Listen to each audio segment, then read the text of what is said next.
Hello everyone, welcome to my channel Him Talks. And हर बार की तरह इस बार मैं कुछ कन्वेंशनल टॉपिक से हट के एक नए थीम के साथ प्रेजेंट हुआ हूँ और आज मैं एक पेशेंट सक्सेस स्टोरी आप लोगों के साथ शेयर करूँगा। और यह स्टोरी है एक 8 साल के बच्चे की। ये स्टोरी मैं इसलिए मेरे जीवन में एक बहुत ही इम्पोर्टेंस रखती है बिकॉज जिस बच्चे की हमने जान बचाई और इसको सही किया, ये अपने आप में एक कुदरत का अजूबा ही समझा जाएगा। लेकिन ये हमें ये भी हौसला दिलाती है कि अगर हम सच्चे दिल से कोशिश करें तो nothing is impossible in life. चलिए अपनी स्टोरी शुरू करते हैं। ये स्टोरी शुरू होती है एक 8 साल के बच्चे की जो कि गोरखपुर को बिलोंग करता था और उसको एक सीरियस डायग्नोसिस बनी थी, सीवियर एप्लास्टिक एनीमिया।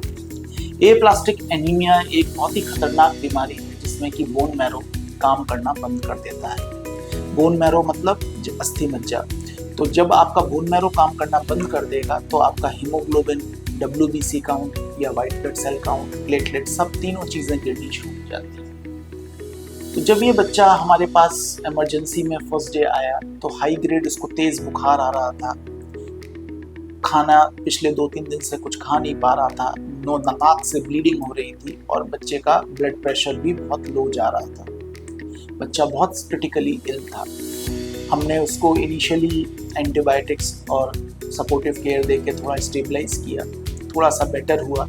लेकिन जब हमने डायग्नोसिस इसकी बोन मैरो टेस्टिंग के बाद बनाई तो हमें मालूम पड़ा कि इसको बहुत ही सीरियस बीमारी सीवियर एप्लास्टिक एनीमिया है। फैमिली के साथ जब हमने ये रिपोर्ट शेयर की तो फैमिली के पैरों के नीचे से ज़मीन खिसक गई। और जब इसका ट्रीटमेंट बताया कि इसमें सिर्फ और सिर्फ बोन मैरो ट्रांसप्लांट ही कारगर होता है तो उनको एक पल के लिए तो ये ऐसा लगा कि एक अच्छा खासा हंसता खेलता बच्चा उनका ऑल ऑफ ए सडन इतनी सीरियस बीमारी और वो भी सीधा बोन मैरो ट्रांसप्लांट तक आके बात पहुंच गई। तो उनको अपने कानों पर विश्वास नहीं हो रहा था, यकीन नहीं हो रहा था कि डॉक्टर साहब अभी 10 दिन पहले तक हमारा बच्चा बिल्कुल नॉर्मल था और ऑल ऑफ ए सडन आज आप ऐसी बात कर रहे हैं। लेकिन धीरे धीरे करके उन लोगों ने जब और भी लोगों से सलाह ली, देखा, पता किया बीमारी के बारे में, तो सब लोगों ने यही सलाह दी कि नहीं, ये बीमारी में बोन मैरो ट्रांसप्लांट ही सिर्फ काम करता है। अब मेन जो हमारे सामने चैलेंज था कि ट्रांसप्लांट ट्रीटमेंट ज़रूर होता है लेकिन डोनर कौन बने। डोनर ढूंढना बहुत डिफ़िकल्ट होता है बिकॉज यूजुअली 30% चांस ही होता है कि हमें किसी मरीज़ के लिए फुल्ली मैच्ड डोनर मिल पाए। और ये मैचिंग एक डिफरेंट टाइप की मैचिंग होती है, HLA मैचिंग, जो कि हमें एक स्पेशल टेस्ट भेजना पड़ता है और उसी से मालूम पड़ती है कि डोनर मैच कर रहा है या नहीं कर रहा है। अब ये चीज़ देख के हमने उसकी बहन और भाई, जो 2 और बच्चे थे उसके भाई बहन, उनका HLA मैचिंग भेजा और लकीली उसकी बहन के साथ उसका मैच मिल गया, कंप्लीट मैच। जैसे ही हमें मैच मिला तो हमने प्लान किया कि हम इसका बोन मैरो ट्रांसप्लांट करेंगे। शुरू में बहुत दिक्कतें थी क्योंकि उसको पहले से कई सारे सीरियस इन्फेक्शंस थे और जब हम ट्रांसप्लांट करते हैं तो जाहिर सी बात है कि हम उसके जो इन्फेक्शंस हैं उनको तो टैकल करना ही करना है, प्लस उनकी जो बोन मैरो है, ख़राब बोन मैरो है, उसको भी बदलना है। तो उस दौरान बहुत सारा जो इन्फेक्शंस, थोड़ा छोटा इन्फेक्शन भी बहुत बड़ा रूप धारण कर सकता है।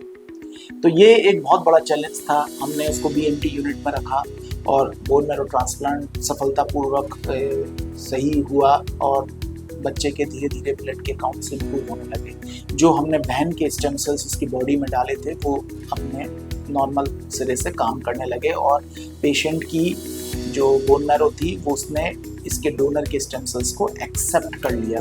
और जिस तरह से एक बीज जो कि ज़मीन में बोया जाता है और एक पूरे पौधे का रूप ले लेता है, वैसे ही इस बच्चे में इसके ब्लड के काउंट्स बिल्कुल नॉर्मल हो गए। प्लेटलेट 2 लाख के ऊपर पहुंच गई, WBC काउंट 4000, 5000 और हीमोग्लोबिन भी 10-11। उनकी पिताजी को अपनी आंखों से विश्वास नहीं हो रहा था कि इतना बड़ा कैसे ये अजूबा हो गया। लेकिन सच पूछा जाए तो एज ए डॉक्टर जितना सेटिस्फेक्शन मुझे इस बच्चे को सही करके लगा, मुझे लगा कि एक नया जीवन दान दिया मैंने इस बच्चे को। अगर मैं ये नहीं करता तो शायद इसकी ज़िंदगी, इसको लाइफ बचाना ऑलमोस्ट नेक्स्ट टू इम्पॉसिबल था। आज मैं ये स्टोरी इसलिए ज़रूर सुना रहा हूँ क्योंकि हम अक्सर डिफरेंट लोगों, रिश्तेदारों की बातें सुन के, उनकी एडवाइसों से भ्रमित होके अपने जीवन में कुछ ऐसे निर्णय ले लेते हैं जो कि शायद मरीज के लिए सही नहीं होते। इमेजिन करिए अगर उसका फादर हम पे ये कॉन्फिडेंस नहीं जताता कि बोन मैरो ट्रांसप्लांट ही इसका इलाज है और बोन मैरो ट्रांसप्लांट कराना चाहिए, तो शायद वो आज अपने बच्चे को खोज चुका होता। शायद इसीलिए उसने डॉक्टरों की सलाह मानी और ये बहुत ही बड़ा निर्णय लिया और उसके बाद उस पर खड़ा रहा सपोर्ट के लिए। हालांकि बहुत प्रॉब्लम्स आई, ऐसा नहीं है कि ट्रांसप्लांट का प्रोसेस बहुत स्मूथ था, डेफिनेटली हमें कई सारी प्रॉब्लम्स आई, लेकिन धीरे धीरे करके हम सफल हुए। तो मैं आशा करता हूं कि इस स्टोरी के जरिए मैं आप तक एक मैसेज दे पाया होगा कि everything is possible in medical science. अगर शिद्दत से हम चाहें और उसकी तरफ वर्क करें तो हम शायद कठिन से कठिन परिस्थिति से भी बाहर निकल सकते हैं। नमस्कार।